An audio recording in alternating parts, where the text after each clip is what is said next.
Hi everyone, this is your mentor Gautam this side. We are on to our day 4 learning of partnership fundamentals.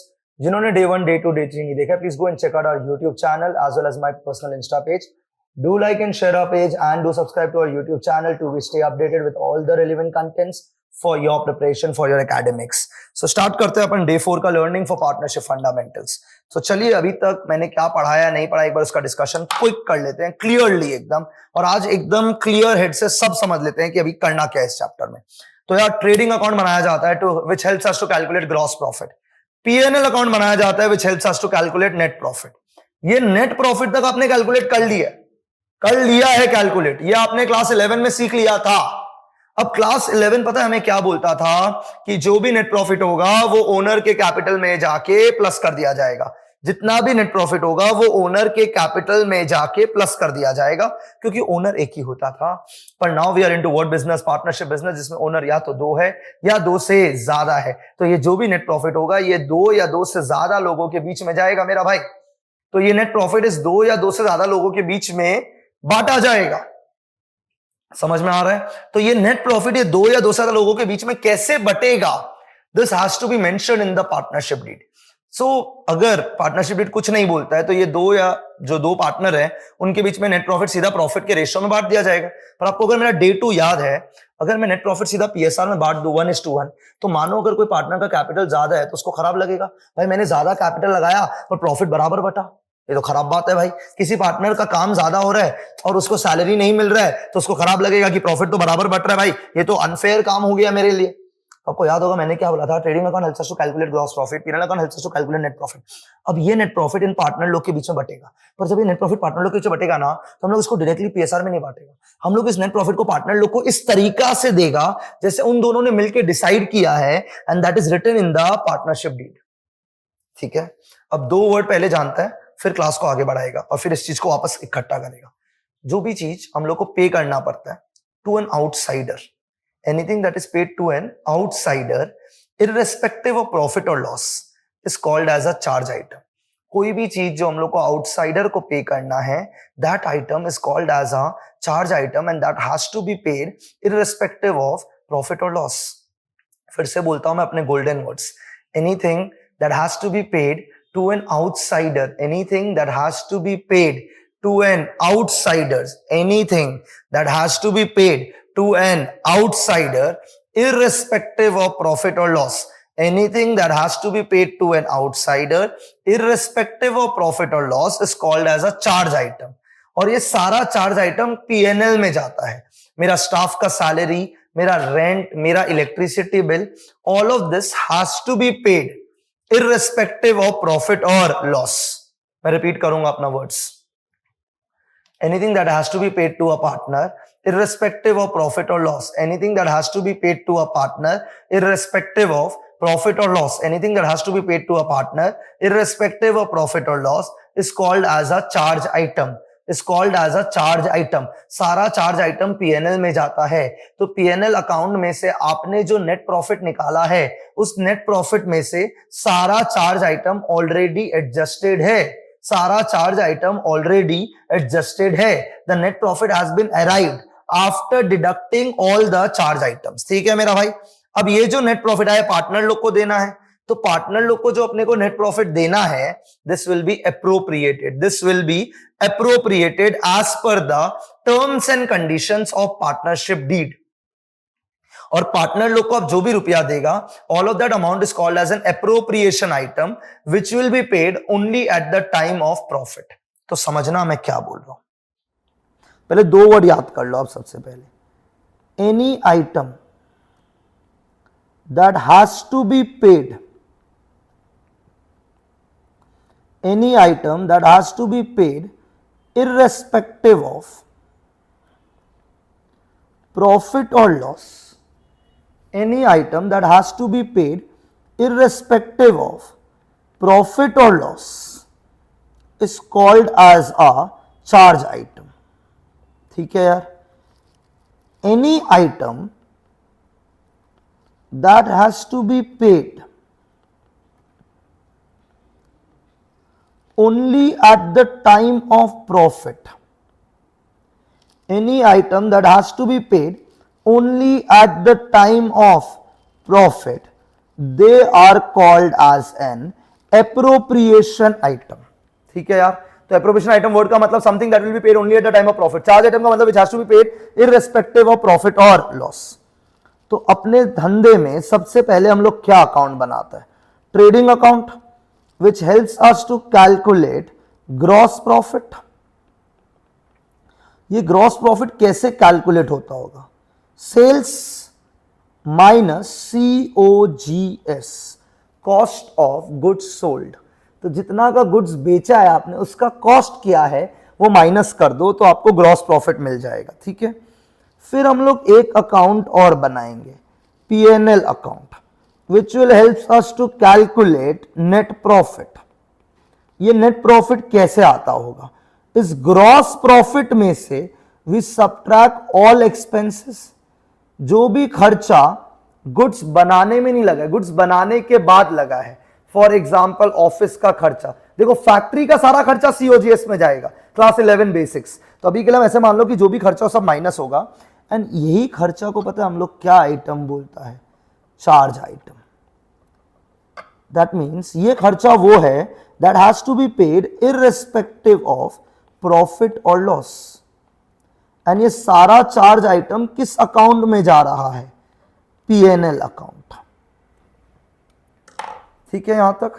तो any item that has to be paid irrespective of profit or loss is referred to as a charge item. Any item that will be paid only at the time of profit is referred to as an appropriation item. Trading account से gross profit मिलता है, ये आपको calculate नहीं करना, मैंने ऐसी formula लिख दिया पर आपको इसका जरूरत नहीं है 12 में. P&L अकाउंट से क्या कैलकुलेट करता है? Net profit. ग्रॉस प्रॉफिट में से सारा खर्चा माइनस कर दो. अब ये सारा वो खर्चा है जो हमें देना ही पड़ेगा irrespective of profit or loss, and that is why these items are called as what item? Charge item, which has to be given irrespective of profit or loss. Okay, तो अब आप यहां समझो जो हम बोलना चाह रहे हैं. हम लोग ने क्या अकाउंट बनाया? Trading account. ट्रेडिंग अकाउंट से हमें क्या मिला बताओ जल्दी से? ग्रॉस प्रॉफिट मिला. P&L अकाउंट बनाया, उससे हमें क्या मिला? Net profit. नेट प्रॉफिट निकालते समय कौन सा आइटम यूज हो गया है? चार्ज आइटम्स यूज हो गया है. सही है यहां तक? चार्ज आइटम वो है which has to be paid irrespective of profit or loss, and this charge items are usually paid to outsiders. This charge items are usually paid to outsiders. Staff का सैलरी, जगह का rent, electricity bill, which has to be paid irrespective of profit or loss. अब ध्यान से मेरा बात सुनो, हम लोग जो पढ़ेंगे यहां पे वो क्वेश्चन हमें नेट प्रॉफिट निकाल के देगा. बोलेगा ये लो नेट प्रॉफिट, मतलब हम लोग का सम में सारा चार्ज आइटम ऑलरेडी माइनस किया हुआ होगा. क्लियरली समझो, सारा चार्ज आइटम ऑलरेडी माइनस किया हुआ होगा. तो बात समझना, नेट प्रॉफिट 1 लाख आया, ये आपको निकालना है क्या? नहीं, ये आपको निकाल के देगा. अब क्लास 11 का जर्नी पता है क्या सिखाता था? जो कैपिटल है ना उसमें से इस नेट प्रॉफिट को प्लस कर दो in the balance sheet. Class 11 over, क्योंकि यहां पे कितना ओनर होता था? एक, 1 सिंगल ओनर. पर now we are in which class? Class 12. ये जो नेट प्रॉफिट है 1 लाख, इसको हम लोग को पता है क्या करना पड़ेगा? एप्रोप्रिएट करना पड़ेगा. तो मेरे को एक जन ने बोला नेट प्रॉफिट जो है वो 2 लोगों को मिलेगा. मान लो 2 पार्टनर है ए और बी, तो इस ए और बी के बीच में PSR में बांट दो और खत्म कर दो. मतलब ए का कैपिटल में और बी का कैपिटल में प्लस कर दो, जैसे आप क्लास 11 में करता था एक का कैपिटल के साथ. हम बोला ना ना ना ना ना ना, याद करो डे 2. अगर किसी का कैपिटल ज्यादा है और प्रॉफिट बराबर बट रहा है उसको खराब लगेगा. अगर कोई पार्टनर ज्यादा काम करता है और दूसरा पार्टनर कम काम करता है तो उसको खराब लगेगा कि प्रॉफिट बराबर क्यों बट रहा है मेरा भाई. कोई एक पार्टनर धंधा में ज्यादा नेटवर्क लाके ज्यादा क्लाइंट्स लेके आता है तो बोलेगा क्लाइंट सारा मेरा है तो भाई हमको ज्यादा मिलना चाहिए ना. इसी सब झगड़ा को रोकने के लिए हमें 12 का अकाउंट्स क्या सिखाता है कि ये जो नेट प्रॉफिट है ना, कितना रुपया का? 1 लाख. ये मिलेगा तो पार्टनर्स को ही, पर जब पार्टनर्स लोग को मिलेगा ना तो वो पार्टनर्स लोग को दिया जाएगा as per the terms and conditions of partnership deed. This will be given as per the terms and conditions of partnership deed. तो मानो इस पार्टनरशिप डीड में है आईओसी है, सैलरी है, ये सब बताया हम आपको, तो डे 1 डे 2 डे 3 पता होना चाहिए, कमीशन है. तो ये नेट प्रॉफिट देना तो अभी भी 1 लाख ही है, पर ये 1 लाख अगर मैं डायरेक्टली बांट दूंगा तो जिस पार्टनर का कैपिटल ज्यादा है उसको प्रॉब्लम होगा, जो पार्टनर ज्यादा काम किया उसको प्रॉब्लम होगा. ये सबको दिक्कत को दूर करने के लिए will look into the partnership deed. और पार्टनरशिप डीड में बोला चलो आईओसी दे दो, बोला सैलरी दे दो, कमीशन दे दो, तो वो हमको 1 लाख में से आईओसी देना पड़ेगा, सैलरी देना पड़ेगा, कमीशन देना पड़ेगा. और ये जो आइटम है ना, these items are appropriation items which will be paid only at the time of profit. क्योंकि हम किसको दे रहे हैं? पार्टनर. पार्टनर तो घर वाला है, और घर वाला को रुपया तभी मिलेगा जब क्या होगा? प्रॉफिट. समझ गया? हाँ समझ गया. तो कितना रुपए का प्रॉफिट हुआ? 1 लाख. इस 1 लाख का प्रॉफिट को एप्रोप्रिएट करो, इस 1 लाख का प्रॉफिट को एप्रोप्रिएट करो as per the terms and conditions of partnership deed, and which will be done only at the time of profit.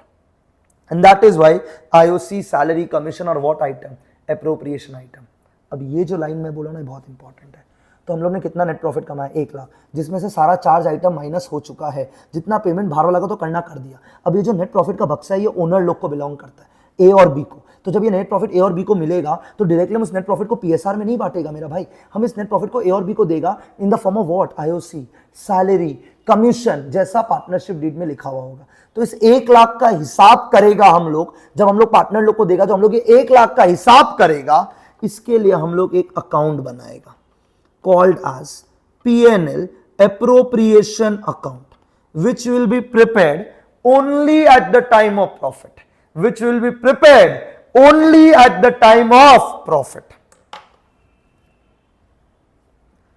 तो ट्रेडिंग अकाउंट से ग्रॉस प्रॉफिट मिलता है, पीएनएल से नेट प्रॉफिट मिलता है. ये जो नेट प्रॉफिट 1 लाख रुपए आया है, ये सारा चार्ज आइटम माइनस करने का आता है. मतलब बाहर वाला का सारा पेमेंट हो गया. अब दरवाजा बंद है, ये प्रॉफिट लेके 2 लोग बैठा, ए और बी. ये 1 लाख रुपया ए और बी के बीच में बटेगा, एप्रोप्रिएट होगा. कैसे एप्रोप्रिएट होगा? वो पार्टनरशिप डीड में लिखा हुआ होगा. पार्टनरशिप डीड में लिखा हुआ आईओसी दे दो, सैलरी दे दो, कमीशन दे दो. तो 1 लाख में से 2 आईओसी, 2 सैलरी, 2 कमीशन. पर बात याद रखना, ये देना पार्टनर लोग को है. तो ये हम लोग खाली तब देगा जब जिंदगी में क्या होगा? Profit. And that is why this items are called as appropriation item. और इसी के लिए हम लोग एक लेजर बनाएगा called as PNL appropriation account. मतलब इस 1 लाख नेट प्रॉफिट का एप्रोप्रिएशन पार्टनर लोग के बीच में कैसे होगा, उसी के लिए एक लेजर बनेगा called as PNL appropriation account. तो मेरा नेट प्रॉफिट कितना रुपया आया? 1 lakh. This net profit of 1 lakh will be appropriated among the partners. और उसी के लिए एक अकाउंट बनेगा P&L appropriation account, which will be prepared only at the time of profit. Which will be prepared only at the time of profit. Loss के time पे नहीं बनेगा. गौतम भाई अगर समझो नेट लॉस हुआ 1 लाख रुपया का, तब क्या पार्टनर लोग को हम आईओसी देगा, सैलरी देगा? अरे तुम समझ नहीं रहे फिर मेरा बात. पार्टनर लोग को जो आईओसी, सैलरी, कमीशन देना है ना, they are what item? Appropriation item, which will be paid only at the time of profit. अगर मेरा धंधा में नेट लॉस हुआ, मतलब बाहर लोगों को रुपया देने के बाद, चार्ज आइटम के बाद मेरा लॉस हुआ रे, तो पार्टनर लोग को आईओसी भी नहीं मिलेगा, सैलरी भी नहीं मिलेगा, कमीशन भी नहीं बनेगा. ये लॉस आप डायरेक्टली ए का कैपिटल और बी का कैपिटल से माइनस कर देगा. किस अकाउंट में? पीएनएल में. पीएनएल में ही कर देगा. You will not prepare PNL appropriation account. PNL appropriation account खाली तब बनेगा जब जिंदगी में क्या होगा? Net profit. अगर सारा चार्ज आइटम करने का प्रॉफिट आया, कितना रुपए का प्रॉफिट आया? 1 लाख. ये 1 लाख रुपए का प्रॉफिट बटेगा किसके बीच में? बटेगा पार्टनर्स के बीच में बटेगा. तो जब ये प्रॉफिट पार्टनर्स लोग के बीच में बटेगा, only at the time of profit जब ये होगा, तब हम लोग एक अकाउंट बनाएगा पीएनएल अप्रोप्रिएशन अकाउंट. इसका मतलब आईओसी, सैलरी, कमीशन जो हमको पार्टनर को देना है, they will be paid only at the time of profit. And hence they are called as what item? Appropriation item. And hence they are called as what item? Appropriation item.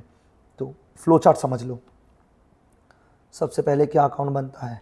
Trading account, जिसमें से क्या मिलता है? Gross profit. फिर इसके बाद हम लोग क्या अकाउंट बनाता है? पीएनएल अकाउंट, जिससे हमें क्या मिलता है? Net profit. ठीक है. अब ये जो नेट प्रॉफिट आया है, इसमें क्या टेक केयर हो गया है, चार्ज आइटम्स। अगर मान लो नेट प्रॉफिट आया, then will prepare which account, P&L appropriation account.